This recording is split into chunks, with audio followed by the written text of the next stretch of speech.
Okay, so Jamari Hollander is his name. Whenever I get to do movies like this, I always just want to be like, it's written and directed by a guy. I don't know. Well, that was a movie. Hello and welcome back to Simon's Rants. I'm Simon, this is Justin, and we just saw Sisu. I believe that's how you pronounce the word. Sure, why They not? Never even said it. No. Well, they said it one was, time. No, they said they have a word for it, but it's untranslatable, and then she never said it. And then they translated it. It was written and directed by a guy, and in case you don't know anything about this movie, it's essentially if you took somebody with all the charisma of Mad Max from Mad Max Fury Road and made him kill so many Nazis, Indiana Jones would blush, in the style of John Wick, and with a dash of Tarantino and with A24's production style. That's what this movie was. If it sounds like a hodgepodge of stuff, it's because it is. It's a little bit of everything except dialogue, or I guess you could argue it is a little bit of dialogue. I think the script was probably about 2 pages, maybe. It was all direction. Yeah, it's just opening shot, kill Nazis. All right. No. Find gold. Find gold. Kill Nazis. Kill Nazis. Blow stuff up. Yes, wonderful. Yeah, I don't know. It's weird because it's like, this is the exact type of movie that you see and you go, it wasn't high art, but it's filmed like it was. Yeah. Like, the cinematography is absolutely gorgeous. And frankly, until the end, because there's a big CGI thing at the end, there's a plane that is it looks like a video game. Everything before that looks so beautiful because there's light CGI here and there, but it's mainly practical effects, and the CGI is used well enough that, like, you don't really see it. It's just like, you know, planes in the sky or flashes of light and stuff. It's all very minimalistic, and then the practical effects are just astounding. Cinematography, like I said, feels A24. The score was also very A24. It felt like it was high art, but it certainly was not.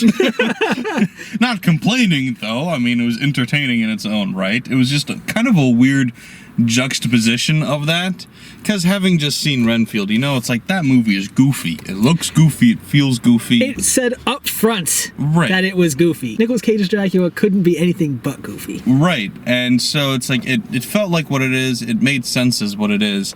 This, it's like, the amount of, like, slow-mo, the lack of dialogue, the main character says, like, one thing the entire movie. The opening 20 minutes is just people staring at each other in slow-mo. And it's like, oh my god, okay, like, when this movie started, I was thinking, okay, this is a little bit more serious than I thought based on the trailer. And then, no, it's not. It's just filmed like it was, and it is not.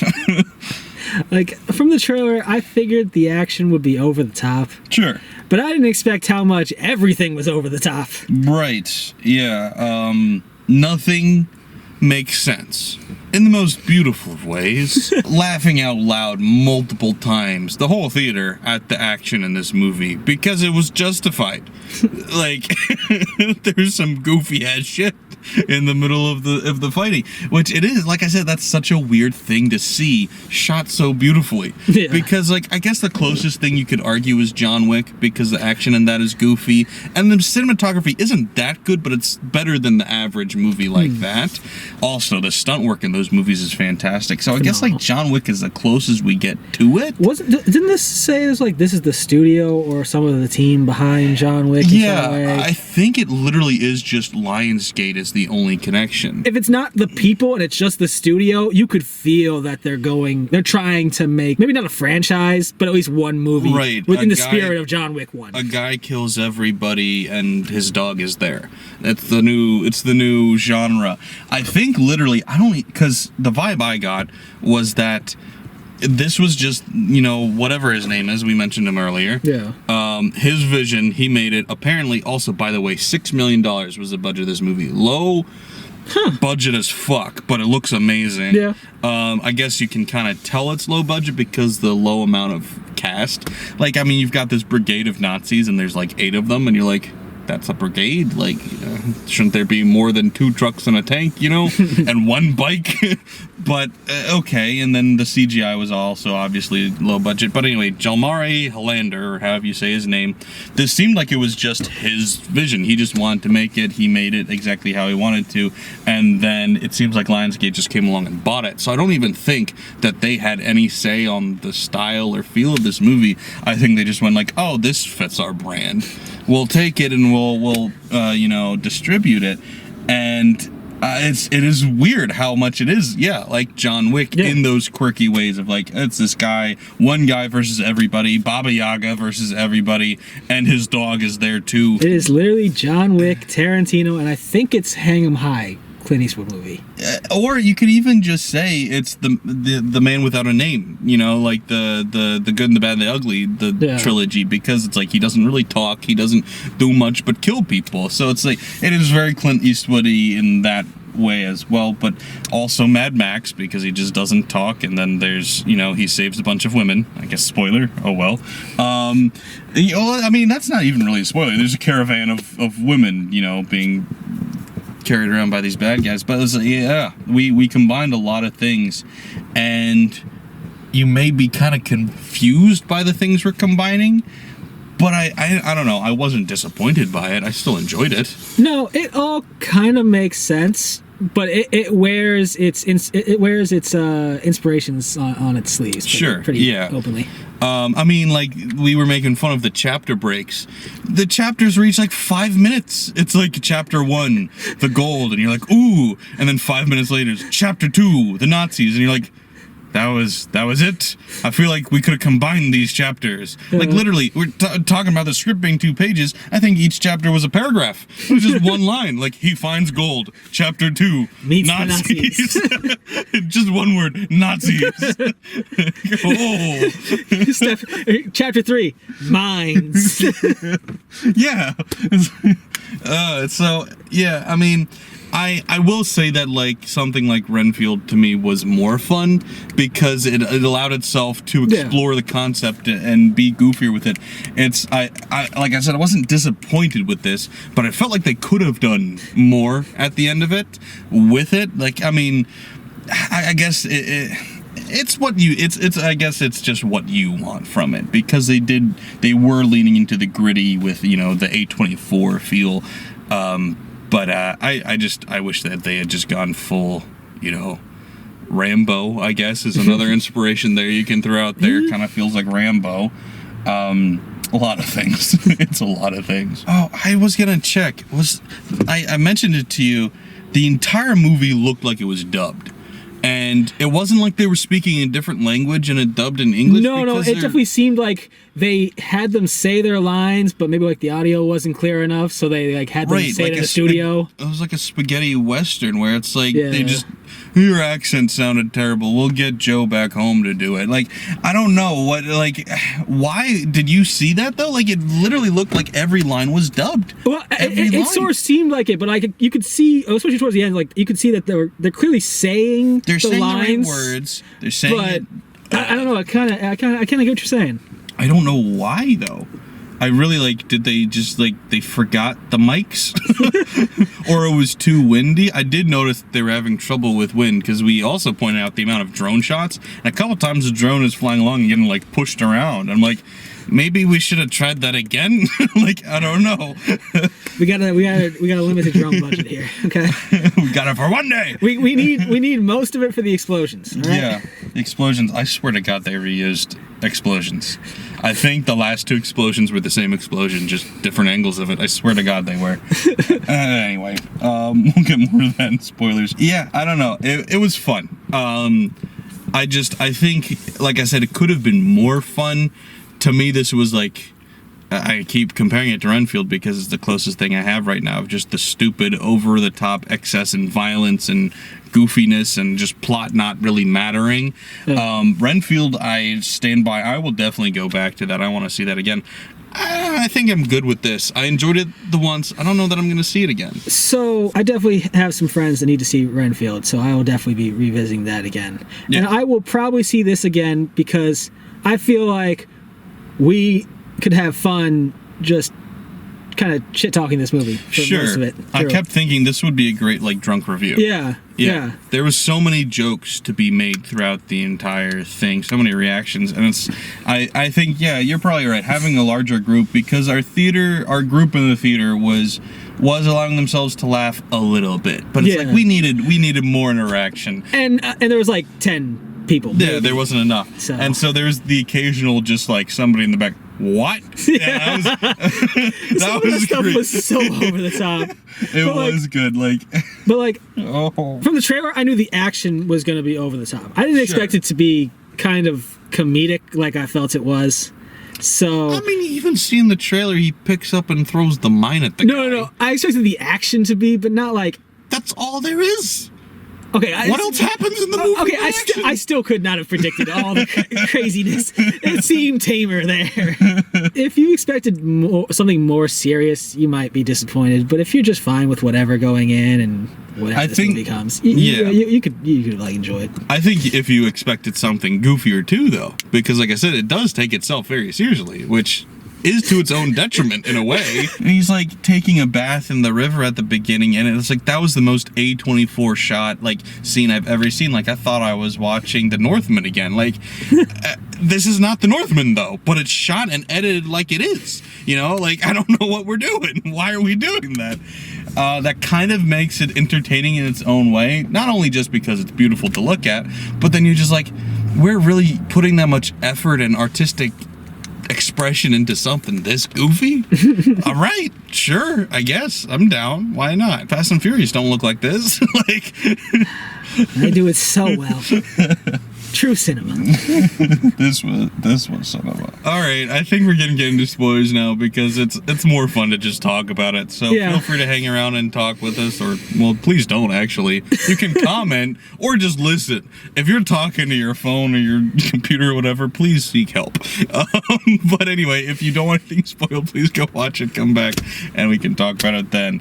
Thanks, guys. Bye. So, spoilers. Yeah. So freaking much. I guess let's try to go front to back. I'm starting at the plane. You're starting with the plane? Okay. Oh my god. So the final showdown, you finally get freaking the Nazi general guy, whoever he is. Yeah. He looks like freaking Bill Burr, I don't know. He's in his getaway plane with his pilot, who just got shot as they were taking off. The main character, Sisu, whatever the fuck his name is, I don't know. The guy, the Babadook, the Baba Yaga. That guy, he sneaks onto the plane because he pickaxes his way in, which is fantastic. And they have their fight. He attaches him to this like warhead and drops him off. As he's falling through the air, he goes, "Fuck you!" on his way down. Lost it there. That was fantastic. He blows up. Then the plane starts nosediving because the pilot is now just out of blood and he's dead. So the character starts looking around for a parachute, can't find one, goes like, "Oh, I've got an idea," starts grabbing all the straps, and you're like, "Oh, what is he coming up with? Did he find something to make a parachute out of?" I really thought he was gonna do that. No, he straps himself to the wall, and you're like, question, why? And then the plane nosedives into the middle of a field. They reuse the explosion. I swear to God, they reused the explosion from when they dropped the bomb and the blue. It looked exactly the same. But anyway, we cut away to, other stuff happening because the women were freed and they were doing something else. And then we cut back to the field. No plane. There is no plane in the field. Which was when I just audibly was like, "Where'd the plane go?" And then there's like a puddle of mud. Not water, like mud. It's really watery mud. That's like 10 by 10 feet or something. And he just like comes crawling out like, "I survived." And you're like, huh? From where? From how? What? Where did the plane go? I just want to look it up later. That was like somebody somehow survived. This is like based off some real event. That would be the greatest thing. And he's able to. He's not unconscious from the impact because they fell out the fucking sky nosedive. And so he's able to free himself Yeah, because then- he's tied to a wall within a plane. He's like where like the if you're like at the front of the plane where the flight attendants would sit. Yeah, Where just they're, like when the you, wall they not allowed to before walk the around. Yeah. cockpit. Yeah. So he's tied to that. He frees himself, and then he's able to find his way out. This is all plane assumption. We don't see any of this shit. in mud. Yeah, all assumption. Also, it's a plane he's been in this one time now. Yeah. And he finds his way out, and then is able to find his way to the surface and drag himself out. It's Or alternatively, perfect. the plane disintegrated. Yes. That is the other option. Yes, I do enjoy that as well. Just disintegrated around him, He's fine and though. then he's like, "Oh, lights." Mud. How convenient. And then we cut to him entering the capital of Finland, I guess. I don't know. Or Yeah, I the have no next idea where- closest town. And we were joking, like, when's the dog gonna show up? And the dog's just in his bike now. No, I'm honestly annoyed about that one because they had a perfect moment for when after he put himself out the plane.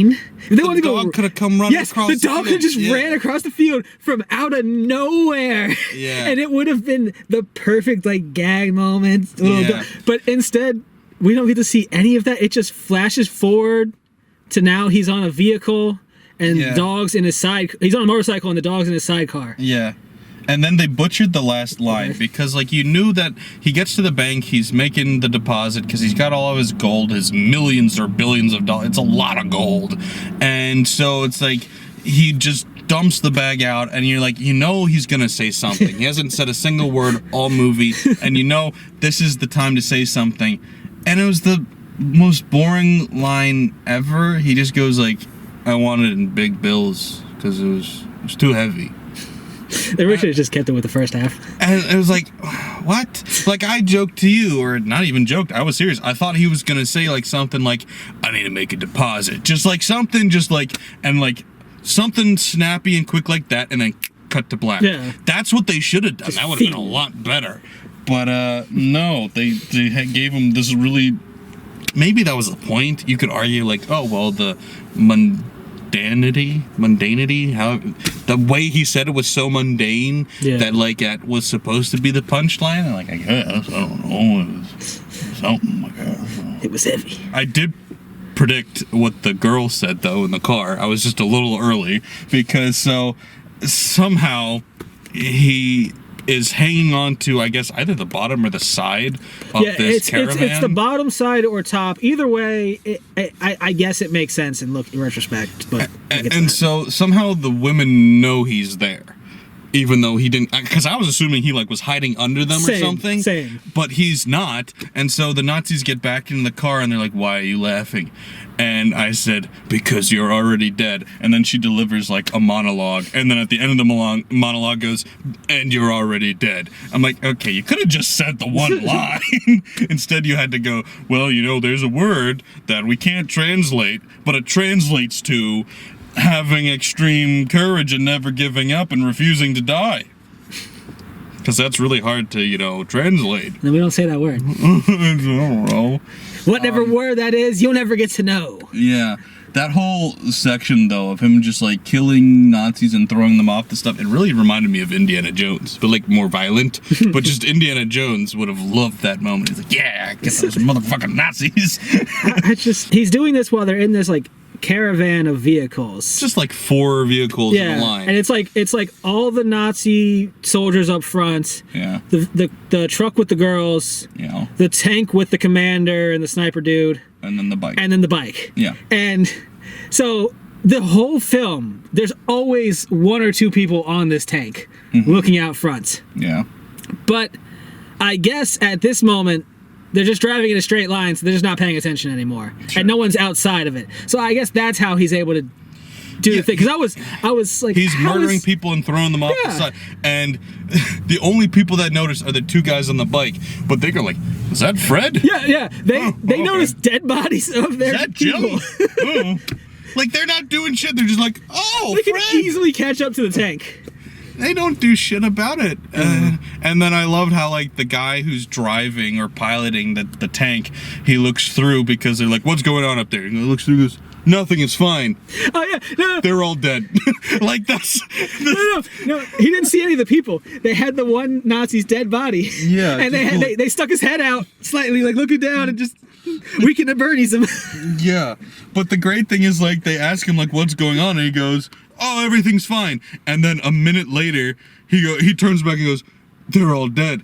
And the Bill Burr captain guy doesn't react at all. He's just like, oh, okay. And it's like, how do you go from having those two pieces of information in a row and just be like, oh, okay? They hijack the vehicle. They pull up alongside the lead vehicle with all of the Nazi foot soldiers in it. And they just light them up. Once again, such an Indiana Jones moment. Yeah. Very Indiana Jones. And the tank behind them sees this. At this point, they see this happening. Yeah.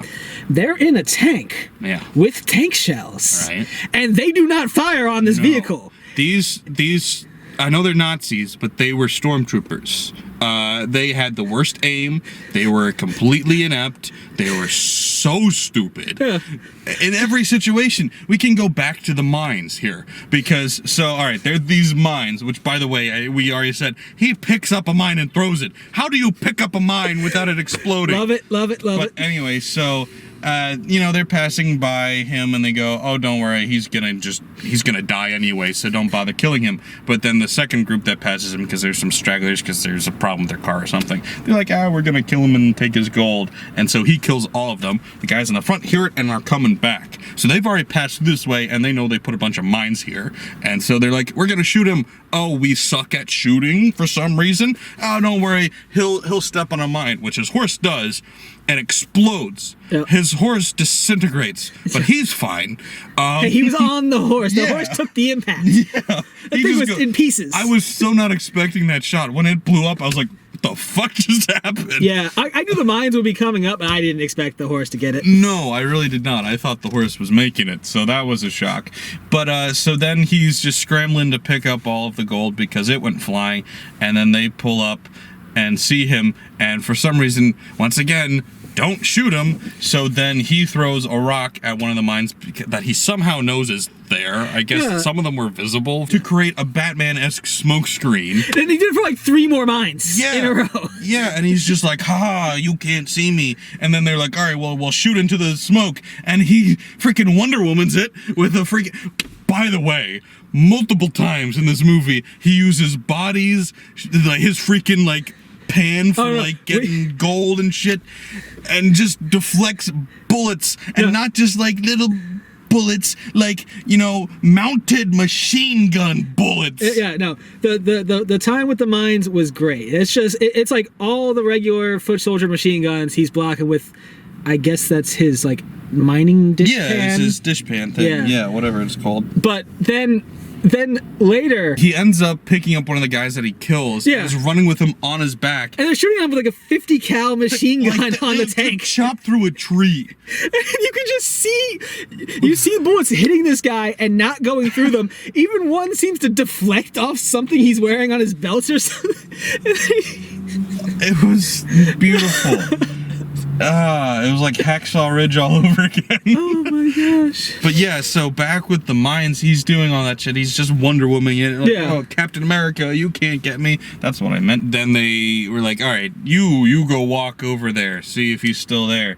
And he blows up because, I don't know, the main bad guy could tell where to step, but he just sends one of the grunts and he just blows up immediately. So that he's like, well, try it again. And they just keep blowing up. And like, are you guys stupid? And then they're like, oh, we have main character girls. They're not allowed to die. We'll send them out. And it works. Like, I get what they were going for with the girls, but it's so weird. Because, like, they didn't say how many mines they put down. They just said, we put down all of them. Yeah. It didn't seem like they were going back. It just seemed like this is a trap for whoever's coming after them, if there's someone coming after them. But, like, there's a single road and a bunch of dirt around, and they've seemingly put them everywhere. Yeah.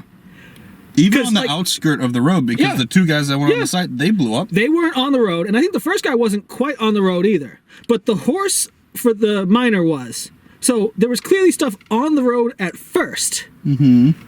But then the entire rest of the road there were no mines on that road.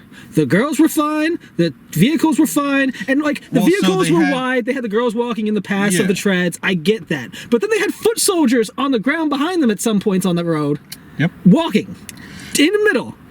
No mines on that road at all. It's because After the first area. girls cannot die. And They're I good was- guys. They're not allowed to die. I guess so. But dang. Literally, the second they like send out the people with the expendable people, then the plot goes, oh, pff, no more mines. We're fine. Oh my gosh. So yeah, And it's just so funny that they could have shot him when they first pulled up, and they would have They only could've had shot to. him so They would have many had to times. deal instead of walking through the entire minefield and wait. I don't know how far they had to go to try to catch up with him. They could have walked through 5, maybe 10 feet of mines using those expendable people he used anyway. Yeah. And they would have just gotten all the gold. But you know, that's yeah, every decision anybody Suspension makes of in this disbelief. movie is stupid. And I do mean anybody, because it's not just the bad guys. The main character is not smart in any way. He's just, he's immortal. he's immortal and persistent. I don't remember the name they gave him, so I'm going to call him Baba Yaga. But It was essentially Baba Yaga. Yeah. It wasn't, it was like the Finnish version of it, but it was, yeah. it was like Finnish or Russian for immortal, but I don't know what Yeah. that word is, so Baba Yaga. Yeah, sure. But anyway, so back to the water situation. He is running away from them. Okay, I should also point out Oh, the God. bad guy has a fetish for one at a time, because if a bad guy's gonna attack him, he sends one. If a dog's gonna chase him, you send one. They have multiple dogs, we're only sending one. And so he sends one dog, and he turns around. Wait, hold on. He's covered in gasoline. You gotta go back. You gotta go back to that part. Which part? So he's gotten a way ahead of him after going through the minefield, and they've gotten through the minefield. They're going after him. Keep talking, it's fine. They're going after him, and he's hiding by this old wreck Sure. where he's exhausted. He kind of got shot a little or grazed or something. Like they have got really bad blown aim. Oh yeah, he did get blown up. Yeah, he did get blown up. Something happened to him, Yeah. not sure what. So Got shrapnel and shit. Yeah, he pulled it out. He fixed himself up. He's resting. Yeah, they're on takes a him. nap. Quick nap. They're on him now. He's hiding, but they've got dogs. Yeah. And so the dogs are looking for them. They don't really have a scent, but they're looking for him. The dogs are behind some of the vehicles, so he decides to, Call of Duty Modern Warfare 2 style, Yeah. roll under the vehicle Or Splinter Cell. There's plenty of ways you can go here. and grab underneath it and have it drag him Or for a hell, while. Indiana Jones again. Yeah. How many- yeah. They Before. catch a scent, and the Nazis go, "Get back here!" Yeah, they don't let it They're helping investigate. you moron. They're finding the guy you want to kill, and you're like, "Damn! Why are you smelling things?" So he sees that, and then it feels like he's trying to hide his scent some. I thought he was trying to blow up the car. I thought he was trying to hide his scent because he like But stabs. I think you're right. The gas or the oil. It's gas, but he Yes, stabs with the yeah. can, and it sprays all over himself. And the Nazis notice the gasoline on the ground because the dogs notice it, so they stop the caravan. And when they stop the caravan, he decides to just roll out and full sprints, standing tall, Keeping just in run. mind, for the entirety of this movie, they're just in a flat Yeah, field yeah, and they for miles. and he's running slightly downhill too. They see him immediately. Yeah. And so then that's when they send the one dog. Yeah, they don't after shoot him. They don't shoot him. They think about it, and then they send the one dog, and the one dog's like, "I'm gonna get him," and he turns around, and the dog's like, "Huh?" And he goes, lights a match, sets himself on fire. You're like, "Oh my god, what is he planning?" And then he turns around and jumps into the water. They all just let him run to the water. Why did he set himself on fire? What did that accomplish? No, that was to scare the dog because he knew the water was there. So he's like, I'll just be on. He was 15 feet away from the water. Actually, maybe that was the plan the whole time with the gasoline. Maybe it wasn't even the sense. Maybe he just like, you know what? I'm a prepare a fireball on myself to scare these dogs away, and then I'm gonna jump in that A river. Molotov cocktail. Yes, a self Molotov cocktail. Why? Because he stopped. He had a good head start on the dog because they contemplated not sending the dog for a while. Yeah. And he's like 15 yards from the dock and getting in the water. He stops, turns around, and goes, and lights himself on fire. And it cuts to them and they all go, what? And I Whoa. went, what? And then he's just like, ha ha. And the dog's like, oh. And then he's like, all right, water. And it's like, you could have just made it into the water. You didn't have to stop. And so, anyway, so then they send out a little rowboat with 3 of the Nazis to go try and get him. Oh, by the way, actually, after shooting into the water once. Yeah. Well, I mean, they can't see him underwater. It's, Yeah, I guess but a deep river or whatever. They're like, oh, even immortal people have to breathe. Yeah. And he comes up for air and goes, yeah, he's shooting. only the sniper tries. Oh! Goes back under. So then they send out the rowboat with guys. Yeah. Because they see blood in the water, so they think he's dead. We must have shot him. So then, like, all right, retrieve the gold. Because now the Nazis, they're like, we're losing the war. Might as well get gold out of this, I guess. Yeah, I Sure. mean, it makes sense. There's a lot of looting in war. And so then they jump down into the water one at a time. And by the way, fantastic looking scene. This, like I said, multiple times, this movie looks amazing. And the underwater shit was great looking. But he somehow manages to sneak up behind him and slit his throat. And it is the greatest throat slitting scene ever because he cuts the guy's throat underwater, and mind you, he's been down in this water for a while. He's running out of air. So he immediately puts his mouth to the guy's windpipe and starts sucking the oxygen out of his slit throat. And it gives him more time underwater. I love it. It's amazing. And he does it to the next guy, and too. he does it to the next guy. So then the third guy's like, fuck it, I'm out. He starts rowing to the other side. Meanwhile, No, it's funny because like he like looks like he's about to row or jump in. You don't exactly know what, and then the rope comes up, and he comes out the water. And the guy's just like, "Oh no, row away!" And he just starts rowing, and then they're like, "Hey, if you row 1 more meter, we're gonna shoot you." And then he rows like 15 more meters, and they're like, should we shoot him? Desertion Okay. is death. And then they finally shoot him, but at this point, it's too late. They're at the shore. He gets out of the water, wears him as a backpack, and runs away. Yeah, actually, I think he was dead a little before the river, and he had the rope. They just dragged the boat over and then picked the guy up. And then they strap a grenade to the dog, and Yeah, I would admit that was like the smartest thing that guy did. I just want to know how well they timed it. So how did they know that he was there and he was just a little bit more than a grenade's wick away? So the timing, I got nothing for that.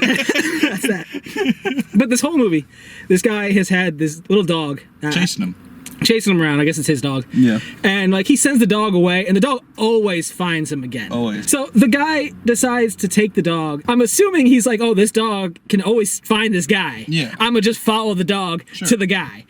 Perfectly makes sense. Yeah. Smartest thing he ever did in the whole film.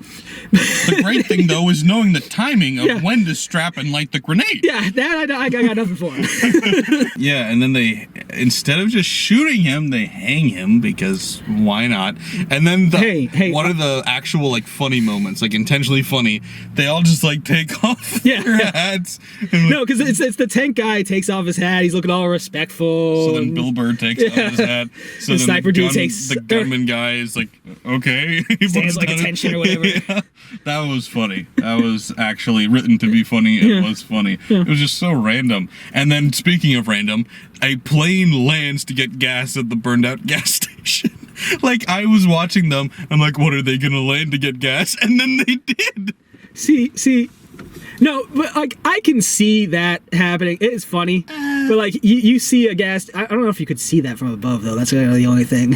But you saw it from above. It's like shit. Maybe they got gas. Let's just He rock was them. still smoking. Yeah. No. Speaking of which, no care in the world. multiple times there's stuff that's like burned down and still smoking, and he just like leans on it casually, and it's still hot enough that he grabs it and like cauterizes wounds, but he's leaning on it casually. I'm like, dude, are you okay? His solid flesh is tougher than heat. Yeah, I guess. It's only when he's wounded that it affects him. Yeah, he also applied so many tourniquets and didn't lose any limbs. So I don't know how that worked. But after he was hung, you forgot how he lives. I don't forget, I just don't understand. Well, it's really explained to you. It's perfectly obvious and logical. Okay, of course. So, then after they do their respectful scene, they go away. They think he's dead. They swing him a little. He doesn't move at all. So they're like, good, he's dead. Yeah, of course, they turn away. He wakes up, and he's trying to get some leverage to not be choking anymore. And he's just like this little bits of metal sticking out of the post he's on. So he's trying to like put his foot up on it, but he can't do it. But he's got a wound in his leg from one of the many things that has happened to him through this movie. Yeah. And it's a deep wound. Yeah. So he decides to use that as his leverage, and he sticks. He angles like a it piece perfectly. of rebar hanging out of the pole. Yeah, he angles it perfectly so that it like stabs into his wound, and he just stabs it so that he's hanging on that. Yeah. And using that as leverage. And then he falls asleep. Full night sleep, seemingly. Tons of blood rolling out of this pole. He's still draining when he wakes up. And then the pilots so many come. times. Like, I know it's Yeah, but stupid to keep saying that, but like every time something happens, he would be dead. And so then the German Nazi pilots land to get gas at the burned out gas station, surprised that there's no gas. Like, they land, like, landing is one thing. Looking around, seeing that it's burned down to the ground, and then going, I can't believe there's no gas here. That's another thing. So then he manages to kill one of the guy, but not the other guy. The weirdest thing happens. He's like, so the Nazis, when they leave him for dead, give him one piece of gold as just like a sign of respect. So then after he thinks he's killed both of the Nazis, he takes out the piece of gold and buries it in the ground in front of him. Then the other Nazi that he thought he killed wakes up and he grabs a gun to shoot him and then goes, nah, puts it down. Because keep in mind, he's not talking. He doesn't talk. So, and he digs back up the piece of gold, and then next time we see him, he's attacking the other Nazis after having stolen the plane. And I was like, come on, man. Symbolism. What? That was him giving up on the gold. Putting it into the ground and giving up on the dream. And I guess killing the Nazi was what he would have done if he was just giving up on the dream. But then he saw the guy come alive. He got a plan. And he really wanted that gold back. I guess what he's saying is like, oh, I couldn't possibly fly this plane. Oh, but you could. Yeah, that's my only thing with the guy. Like, I was shocked multiple times. He had 2 chances to fly a plane in this movie, and he didn't even try either time. I would have at least pulled up on the plane some when it was nosediving or right before it nose, because he had it decently level. If he had pulled up on it, then they wouldn't have landed perfectly in that mud puddle. Yeah, fair. It was all part of the strategy. You can't pull up at all. You just have to leave it to fate. So then the plane is just left stranded in the middle of the road. The Nazis pull up, and then they open it up like, oh, the pilot's been hanged. So he didn't just crash and die here. Like, somebody killed him. And then the guy runs up and goes, this is my rope. That's what I'm saying. Like, did he hang the pilot? I don't know. I guess he probably landed and then hung him and then went away to do his plot. Yeah, I think, and he used it. He put it there as like a way to intimidate. No, I get that part. Rambo, like that was a very I get that part. But how the fuck did the guy go? This is my rope. I know for a fact that's my rope. Nobody ties a noose like I tie a noose. I just tied this noose. This is my hook, man. And then they cut back to him. He's like, I swear I recognize it. It's like they had to double down. It's a very distinctive rope, man. Yeah, what a goofy movie. Maybe I will watch it again, honestly. Anyway, I think we beat this plot to death. Yeah, we basically said the entire movie. Yeah, because there isn't, like I said, it's 2 pages of a script. There's not a whole lot going on here. But at the same time, so much going on. So that's what we had to think. I hope you enjoyed it. If you saw it, please let us know what you thought. Yep, English. Bye. Let us know what you thought on the